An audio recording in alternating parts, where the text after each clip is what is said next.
नमस्कार मित्रों, आप लोगों का बहुत बहुत स्वागत है हमारे YouTube चैनल में। आज हम अपने मेडिकल ज्योतिष श्रृंखला में एक बहुत ही विशेष रोग की बात करेंगे। हमें पता है कि आप लोगों को ये मेडिकल ज्योतिष पसंद नहीं आ रहा है, ये कोई भी रोग के बारे में सुनना नहीं चाहता है, ये बहुत ही बोरिंग लग रहा होगा आप लोगों को। बाकी एक विज्ञान है। अगर हम अपने संभावित रोगों के बारे में पहले से जान लेते हैं, अगर अपनी कुंडली का विश्लेषण करा करके हमें चल जाता है कि हमें किस अवधि में कौन सा रोग होने की संभावना है, तो उसके लिए हम प्रॉपर बचाव कर सकते हैं, जो परहेज है उसके लिए कर सकते हैं, या उसका समय से जांच करा करके हम रोग को बड़ा होने से रोक सकते हैं और एक स्वस्थ जीवन जी सकते हैं। तो आइए इस अनुक्रम में हम बात करेंगे आज मधुमेह रोग के बारे में कि डायबिटीज के क्या कारण होते हैं, कुंडली में ऐसे कौन से योग होते हैं हमारे जो डायबिटीज का कारण बनाते हैं। तो इस पे अगर हम बात करेंगे तो पहले हमें जानना है कि डायबिटीज है क्या, मधुमेह है क्या। तो मधुमेह एक एंडोक्राइन डिसऑर्डर है जिसका गहरा संबंध पाचन, अग्नाशय और मेटाबॉलिज्म और हार्मोन कंट्रोल से होता है। मेडिकल ज्योतिष में मधुमेह रोग की किसी व्यक्ति के कुंडली में कुछ विशेष ग्रहों, भाव, दशा और गोचर के संयोग से उत्पन्न होता है। जिसका सबसे प्रमुख कारण होता है वो शुक्र होता है। मधुमेह का सबसे प्रमुख कारण होता है शुक्र, और शुक्र शरीर की मिठास, वसा, हार्मोन और प्रजनन तंत्र से जुड़ा हुआ है। अगर शुक्र रोग भाव में, मारक मतलब सेकेंड, आपका 6th, 8th या 12th भाव में अशुभ दशा में हो तो यह मधुमेह दे सकता है। शुक्र, चंद्रमा, शुक्र बुध की युति या दृष्टि भी मधुमेह को बढ़ावा देती है। हम बात करते हैं चंद्रमा की। दूसरा हमारा ग्रह होता है मधुमेह के लिए, उसका कारक होता है चंद्रमा। चंद्रमा क्या है? चंद्रमा शरीर का जल तत्व है, मन और इंसुलिन के नियंत्रण से जुड़ा होता है। यदि चंद्रमा दुर्बल, राहु केतु से पीड़ित हो, 8वें या 12वें भाव में हो तो जल शर्करा का असंतुलन पैदा होता है शरीर के अंदर में। तीसरा जो हमारा ग्रह होता है वो होता है बुध। बुध क्या है? बुध पाचन तंत्र, नाड़ी तंत्र और बोलने के स्वभाव के कारक हैं। अगर आपके कुंडली में बुध कमजोर है, राहु से उनकी युति है, तो मेटाबॉलिज्म में गड़बड़ी आपकी होती है, खाना नहीं पचता है सही से, जिससे मधुमेह रोग की संभावना बढ़ जाती है। जो चौथे प्रमुख ग्रह होते हैं गुरु। गुरु का क्या कनेक्शन है? गुरु आपको पता है कि लीवर, फैट और पेनक्रियाज और इंसुलिन के प्रमुख ग्रह माने जाते हैं। और अगर आपके कुंडली में गुरु नीच के हैं, वक्री हैं, रोग भाव से संबंध रखते हैं या किसी रोग भाव के ग्रह से पीड़ित हैं, तो ये मधुमेह रोग को जन्म दे सकते हैं। गुरु के अशुभ दशा में भी शरीर में वसा और ग्लूकोज का नियंत्रण बहुत बाधित होता है। और जो अन्य ग्रह हैं वो राहु और केतु हैं। केतु 6ठे या 8वें भाव में हो तो ऑटो इम्यून या रहस्यमय रोग देते हैं। मधुमेह उनमें से एक है।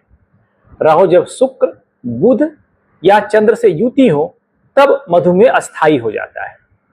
अब जो मधुमेह जुड़े कुछ भाव की हम बात कर ले, कुंडली में कौन कौन से भाव हैं जो मधुमेह के कारक होते हैं। इसमें जो प्रमुख आपका होता है, सबसे लग्न होता है, प्रथम भाव होता है कुंडली का, जो शरीर की संपूर्ण स्थिति, पाचन और प्रतिरोधक क्षमता का कारक होता है।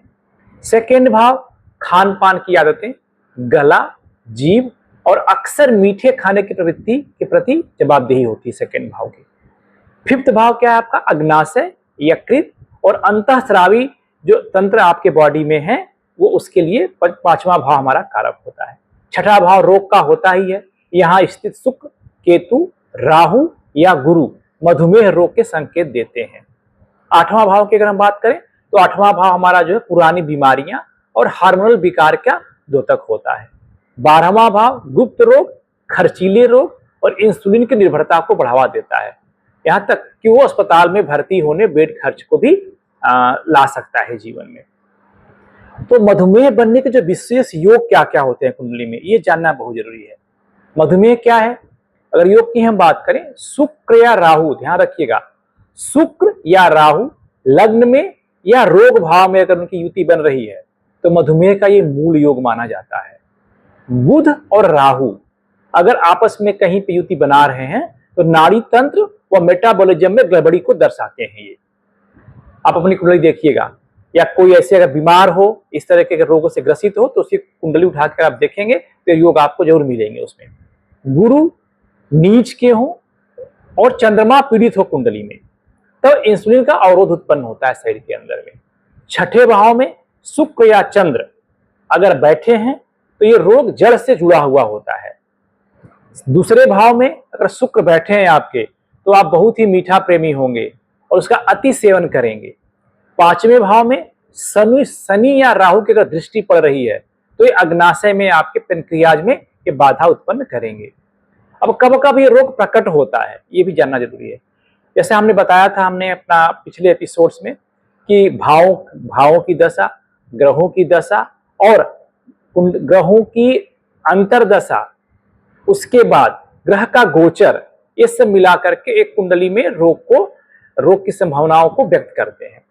तो अगर आपके कुंडली में, अगर आपके कुंडली के भाव में अगर शुक्र की महादशा चल रही है, और यदि रोग भाव या नीच का है शुक्र यदि नीच का है या रोग भाव का मालिक है और उसकी महादशा अगर चल रही है, तो मधुमेह होने की संभावनाएं बढ़ जाती हैं। इस समय आपको अपनी जांच जरूर करानी चाहिए।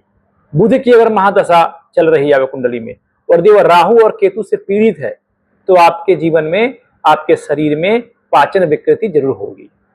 अगर गुरु की महादशा चल रही है, गुरु यदि नीच का हो या शत्रु स्थान में हो, वक्री हो, तो लीवर और शुगर जैसे रोग देता है। राहु केतु की दशा हो, यदि चंद्र और बुध से संबंधित हो, तो शारीरिक भ्रम और हार्मोनल विकार की संभावनाएं बढ़ जाती हैं। अब आते हैं लक्षण जो दिखते हैं कुंडली में। थकावट, बार बार पेशाब का आना, आंखों की कमजोरी। कुंडली में अगर चंद्र कमजोर है, तो राहु दृष्ट या युति है, तो ये संभावनाएं बढ़ जाती हैं। शुक्र या बुध रोग भाव में या नीच के हो, तो ये संभावनाएं बढ़ जाती हैं। अगर आपकी दशा में शुक्र, राहु, केतु या नीच के गुरु हो, तो इनकी भी संभावनाएं बढ़ जाती हैं। तो इस प्रकार से जो आपके मधुमेह जुड़ी कुंडलियां होती हैं, उनकी स्थिति की हम बात करते हैं, तो मैं भी आपको एक कुंडली दिखाऊंगा उदाहरण के तौर पे। अगर आप इसको देखेंगे तो आप इसकी स्थिति को समझ पाएंगे। लंबा जरूर हो रहा है वीडियो, अगर आप लोगों को, अगर आपको समझना है तो ये जानना पड़ेगा। ये देखिए, कुंडली वृश्चिक लग्न की है और इसमें जो ग्रहों की स्थितियां हैं, इसमें शुक्र, देखिए शुक्र और चंद्र दूसरे भाव में बैठे हैं। इनका मीठा खाने का बहुत मन करता होगा, जैसा हमने बताया अभी आपको। सूर्य इनके तीसरे भाव में है। बुध और मंगल की युति है इनके चौथे भाव में। शनि और राहु इनके पांचवें भाव में बैठे हैं और इनका छठा भाव खाली है, ये मंगल का है। सातवां भाव खाली है, आठवां भाव खाली है, नौवां भाव खाली है। 10वें भाव में गुरु आपके इनके वक्री होके बैठे हुए हैं और इनके 11वें भाव में केतु हैं। तो इनके ग्रहों की स्थितियां हैं। अब इनकी स्थिति में आप ये देखिए जिह्वा, अब देखिए इनके द्वितीय भाव में आप देख लीजिए, ये जिह्वा की बात हम करें, शुक्र यहाँ बैठे हुए हैं, तो इनके जीवन में ये शुगर रोग की संभावनाओं को बढ़ावा देंगे। अब देखिए षष्ठ भाव जो होता है, ये रोग का भाव होता है। ये सप्तम जो भाव है कुंडली का, ये वाला भाव, ये वृक्क, जननांग, मधुमेह का संचार तंत्र से संबंध को स्टैब्लिश करता है।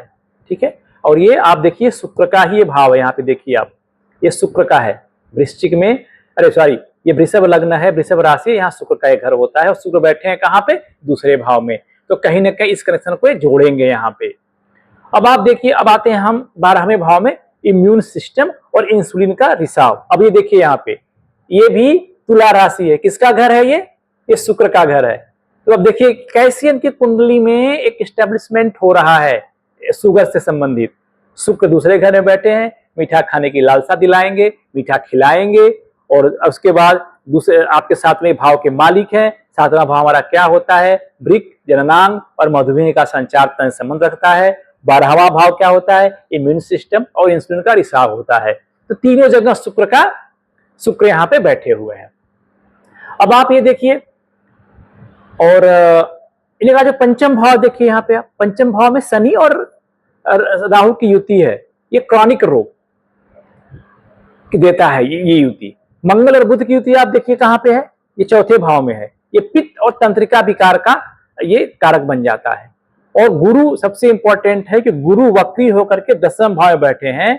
और अगर गुरु वक्री हो तो पाचन, अग्नि, वसा और रक्त में शर्करा की मात्रा बढ़ जाती है और असंतुलन की आशंका हो जाती है।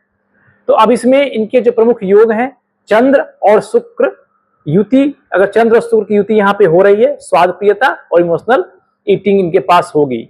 इनकी मां इनको बहुत प्यार करेंगे और बहुत खिलाएंगी इनको। राहु शनि की युति क्रॉनिक और मेटाबॉलिज्म डिसऑर्डर को यहाँ बढ़ावा देंगे। जो वक्री गुरु हैं वो लीवर और अग्नि को मंद करेंगे। और मंगल बुध का जो साथ है वो अग्नि दोष और मधुमेह टाइप 2 यहाँ पे स्टेब्लिश करा देगा। तो ये है कुंडली। अब आते हैं इनकी संभावित अवधि। अगर इसकी हम बात करते हैं तो इनकी कुंडली में गुरु और बुध की, गुरु की महादशा चल रही है और बुध की अंतदशा चल रही है, जो अप्रैल 2023 से लेकर के जुलाई 2025 तक रहेगी। इस स्थिति में क्या होगा, बुध का मंगल के साथ होना, पाचन दोष, नींद में असंतुलन, वजन का बढ़ना। इस काल में शुगर लेवल धीरे धीरे अनियमित होने लगेगा। और टेस्ट कराने पर इनका जब आप देखेंगे, इनका फास्टिंग शुगर, पीबीबीएस और आपका HB1C में अंतर दिखेगा जो भी टेस्ट होते हैं। और अब इनका जो डायग्नोस्टिक अलर्ट है, जो डायग्नोसिस कराएंगे ये आएगा मार्च 2024 से नवंबर 2025 के बीच में। इनकी स्थिति संभावित रहेगी कि इनका प्री डायबिटीज हो चुके हैं ये।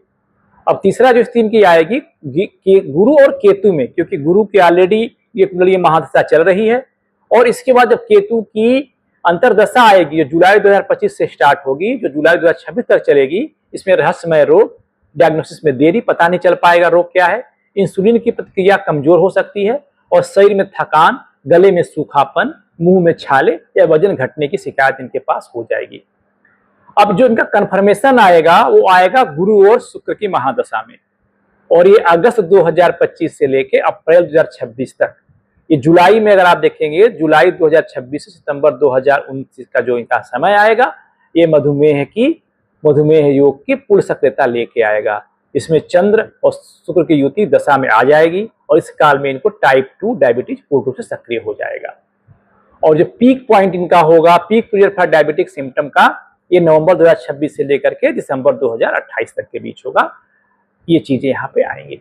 तो अब इस प्रकार से अगर हम ये पहले जान जाएंगे इन चीजों को, तो अपना इलाज करा करके, परहेज करके, समय से टेस्ट करा करके अपने जीवन को नियंत्रित कर पाएंगे, ताकि इन रोगों से बच सके और कोई खतरा नहीं आने पाए। बस इसका उद्देश्य यही है यहाँ पे। थोड़ा सा इसका ज्योतिषीय उपाय हम देख लें। शुक्र के लिए जो इनका ज्योतिषीय उपाय है, जिनके स्वाद विकार और इंद्रिय असंतुलन का है, तो शुक्रवार को सफेद वस्त्र, चावल और दही ये दान करेंगे, इनको इनका लाभ मिलेगा, क्योंकि इनकी कुंडली में शुक्र मारक की स्थिति में बैठे हुए हैं। इनको दान करना बहुत जरूरी है। और अगर ये सुम शुक्राय नमः का अगर जाप करते हैं 108 बार, तो इनको बहुत राहत मिलेगी। और इवन इस अगर अच्छे से अगर परहेज करें और ये उपाय करते हैं तो डायबिटीज नहीं भी हो सकते हैं। राहु और शनि का जो उपाय है, ये पुराना रोग और विष से संबंधित होता है।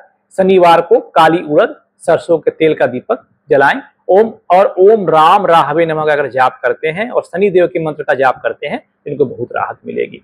गुरु का क्या है, वक्री है गुरु यहाँ पे, और वसा दोष दे रहे हैं।